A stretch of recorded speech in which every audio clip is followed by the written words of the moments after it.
नमस्कार दोस्तों। आज हम लोग बात करेंगे आम बजट के बारे में। तो इस बजट को हम लोग 20 पॉइंट के हिसाब से समझेंगे। सबसे पहले आते हैं इनकम टैक्स पे। इनकम टैक्स स्लैब या टैक्स रेट में कोई बदलाव नहीं आया है। बजट में ना तो पुराने टैक्स ढांचे में कुछ बदला है ना नए में। बस 75 साल से ज़्यादा के जो बुजुर्ग लोग हैं उनको कुछ राहत मिली है।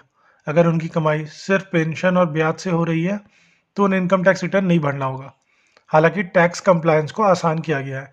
इनकम टैक्स रिटर्न में कैपिटल गेन, पोस्ट ऑफिस और बैंक से मिलने वाले ब्याज की जानकारी पहले से भरी होगी। अभी सैलरी, टैक्स पेमेंट और टीडीएस की जानकारी पहले से भरी होती है। ऑटो पार्ट्स पर ड्यूटी बढ़ी है, गाड़ी खरीदना महंगा होगा। कुछ ऑटो पार्ट्स पर कस्टम ड्यूटी बढ़ाकर 15% की गई है। इससे गाड़ियां महंगी हो सकती है। पेट्रोल पर ₹2.5 और डीजल पर ₹4 प्रति लीटर एग्री सेस लगाया गया है। सोने चांदी पर भी 2.5% एग्री सेस लगाया गया है। हालांकि इस पर इम्पोर्ट ड्यूटी 12.5% से घटाकर 7.5% कर दी गई है। कोरोना को देखते हुए हेल्थ केयर के लिए 2.23 लाख करोड़ दिए गए, या पिछले साल से 137% ज़्यादा है। हेल्थ इंफ्रास्ट्रक्चर सुधारने के लिए आत्मनिर्भर स्वस्थ भारत योजना लाई गई है। इस पर 6 साल में 64,000 करोड़ रुपए खर्च किए जाएंगे। गाँव में 17,000 और शहरों में 11,000 हेल्थ और वेलनेस सेंटर खोले जाएंगे। निमोनिया की निमोकॉकल वैक्सीन पूरे देश में बच्चों को दी जाएगी।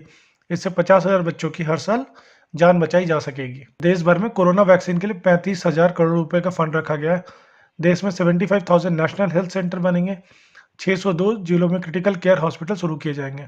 किफायती घरों के लिए होम लोन के ब्याज पर 1.5 लाख रुपए की एक्स्ट्रा छूट और 1 साल के लिए बढ़ा दी गई है। या पहले से मिल रहे 2 लाख रुपए की जो छूट है उसके अलावा है।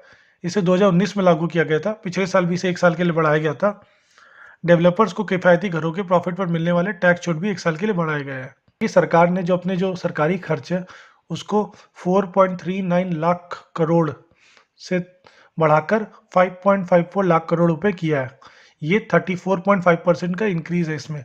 इससे नए रोजगार निकलेंगे। कई हाईवे प्रोजेक्ट की भी घोषणा की गई है। यहाँ भी लोगों को काम मिलेगा।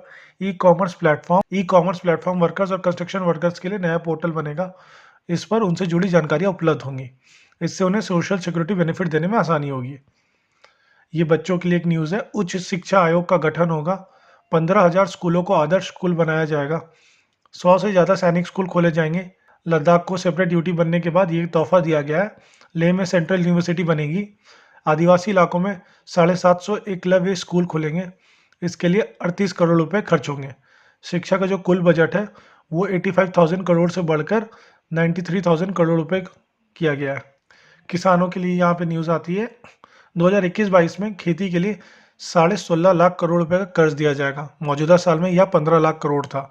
ये उससे 1.5 लाख करोड़ रुपए ज़्यादा है। हालांकि किसान आंदोलन को देखते हुए उम्मीद की जा रही थी कि कुछ ज़्यादा दिया जाए, पर ऐसा कुछ है नहीं। ऑपरेशन ग्रीन स्कीम में जल्द खराब होने वाले 22 फसलें शामिल की जाएंगी। कोची, चेन्नई, वाइजैक, पारादीप और पेटुआ घाट जैसे शहरों में 5 बड़े फिशिंग हार्बर बनेंगे। हजार और मंडियों में इलेक्ट्रॉनिक तरीके से कारोबार होगा। उज्ज्वला स्कीम के तहत 1 करोड़ और घरों को रसोई गैस सिलेंडर का कनेक्शन दिया जाएगा। यह कनेक्शन महिलाओं के नाम पर ही होती है। शहरी जल जीवन मिशन के लिए 2.87 लाख करोड़ रुपए रखे गए हैं। हालांकि ये अगले 5 साल में खर्च होंगे। इस मिशन का मकसद है सभी 4,400 जो शहरी निकाय हैं उनके घर घर तक नल के जरिए पानी पहुंचाना। इससे 2.86 करोड़ घरों में नल लगेगा। वेस्ट मैनेजमेंट के लिए 1.78 लाख करोड़ रुपए दिए गए जो 5 साल में खर्च होंगे। अगले 3 सालों में 100 जिलों में पाइपलाइन से गैस की सप्लाई होगी। 10 लाख से ज़्यादा आबादी वाले 40 से ज़्यादा शहरों में वायु प्रदूषण से निपटने के लिए 2,217 करोड़ रुपए दिए गए हैं। गांव में इंफ्रास्ट्रक्चर के लिए काफ़ी इन्वेस्ट किया गया है।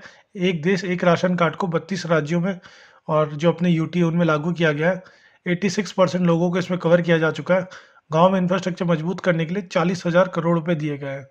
जैसे हर सरकारें करती है, जो आने वाले साल में जहाँ चुनाव है वहाँ पे दम तक खर्च किए गए हैं। चुनावी राज्य जैसे पौंडीचेरी को छोड़कर बाकी सबके लिए अलग से घोषणाएं की गई हैं। इसमें सबसे ज़्यादा तमिलनाडु है। तमिलनाडु में 1.03 लाख करोड़ रुपए की लागत से 3,500 किलोमीटर लंबा हाईवे बनेगा। केरल में 1100 किलोमीटर नेशनल हाईवे के लिए 65,000 करोड़ दिए गए हैं। आसाम में 1300 किलोमीटर हाईवे के लिए 34,000 करोड़ का प्रोविजन दिया गया है। और वेस्ट बंगाल के लिए 25,000 करोड़ रुपए की लागत से 675 किलोमीटर हाईवे बनाने का प्रोविजन है। आसाम और पश्चिम बंगाल में टी वर्कर्स के लिए 1000 करोड़ रुपए दिए गए हैं। सबसे बड़ी न्यूज़ इंश्योरेंस सेक्टर में यहाँ पे आती है कि इंश्योरेंस में एफडीआई की जो सीमा है वो 49% से बढ़ा के 74% की गई है। पहली बार विदेशी ओनरशिप को इजाज़त दी गई है। 2021-22 में एक सरकारी बीमा कंपनी और 2 सरकारी बैंकों का प्राइवेटाइजेशन किया जाएगा। हालांकि इनके नाम नहीं बताया गया है। इसके अलावा Air India, BPCL, IDBI, Shipping Corporation of India, Container Corporation of India, BEML, Pawan Hans, Neelanchal इस्पात निगम लिमिटेड जैसी कंपनियों को भी सरकार अपने शेयर्स बेचेगी। और अगले साल ये अनाउंस किया गया कि एलआईसी का आईपीओ आएगा। अब ये घोषणा आती है एमएसएमई सेक्टर के लिए। जो छोटी कंपनी का डेफिनेशन है उसको चेंज किया गया है। अभी तक 50 लाख रुपए तक का इन्वेस्टमेंट और 2 करोड़ रुपए तक का जो सालाना टर्नओवर है उनकी कंपनी को छोटी कहलाते थे। अब 2 करोड़ तक का इन्वेस्टमेंट और 20 करोड़ तक का जो टर्नओवर है उनको छोटी कंपनी कहा जाएगा। इससे छोटी कंपनी को जो फायदा मिलता था कर्ज लेने में वो छूट इन्हें मिल सकेगी। एमएसएमई के लिए 15,700 करोड़ रुपए का प्रोविजन किया गया है और ये पिछले साल से ऑलमोस्ट डबल है। पुरानी गाड़ियों के लिए नई स्क्रैप पॉलिसी आएगी। इसके तहत 15 साल पुराने कमर्शियल और 20 साल पुराने जो प्राइवेट व्हीकल है उनका फिटनेस टेस्ट होगा। पीएलआई स्कीम के लिए 5 साल में 1.97 लाख करोड़ रुपए दिए जाएंगे। मोबाइल फ़ोन में इस्तेमाल होने वाले प्रिंटेड सर्किट बोर्ड समेत कई पार्ट्स पर अभी तक कस्टम ड्यूटी नहीं लगती थी, इन पर 2.5% ड्यूटी लगाई जाएगी। फ्रिज और एसी की कंप्रेसर भी ड्यूटी 12.5% से बढ़ाकर 15% की गई है। इससे देश में इनकी मैन्युफैक्चरिंग को इनकरेज किया जाएगा। रोड इंफ्रास्ट्रक्चर मजबूत करने के लिए इकोनॉमिक कॉरिडोर बनाए जाएंगे। नेशनल इंफ्रास्ट्रक्चर पाइपलाइन स्कीम में 565 नए प्रोजेक्ट जोड़े गए हैं। इस स्कीम में अब 7,400 प्रोजेक्ट हो गए हैं। इंफ्रास्ट्रक्चर की फाइनेंसिंग के लिए डेवलपमेंट फाइनेंशियल इंस्टीट्यूट बनेगा। इसके पूंजी जो 20,000 करोड़ रुपए होगी ये 5 लाख करोड़ रुपए तक का कर्ज दे सकेगी। 1.10 लाख करोड़ रुपए रेलवे को दिए गए हैं। इसमें 1.07 लाख करोड़ रुपए नए प्रोजेक्ट के लिए। जून 2022 तक ईस्टर्न और वेस्टर्न डेडिकेटेड फ्रेट कॉरिडोर तैयार हो जाएगा। दिसंबर 2023 तक सभी ब्रॉड गेज लाइनों का इलेक्ट्रिफिकेशन किया जाएगा। रोड एंड ट्रांसपोर्ट मिनिस्ट्री के लिए 1.08 लाख करोड़ रुपए रखे गए हैं। पब्लिक बस सुविधा पर 18,000 करोड़ और पब्लिक ट्रांसपोर्ट पर 11,000 करोड़ रुपए खर्च होंगे।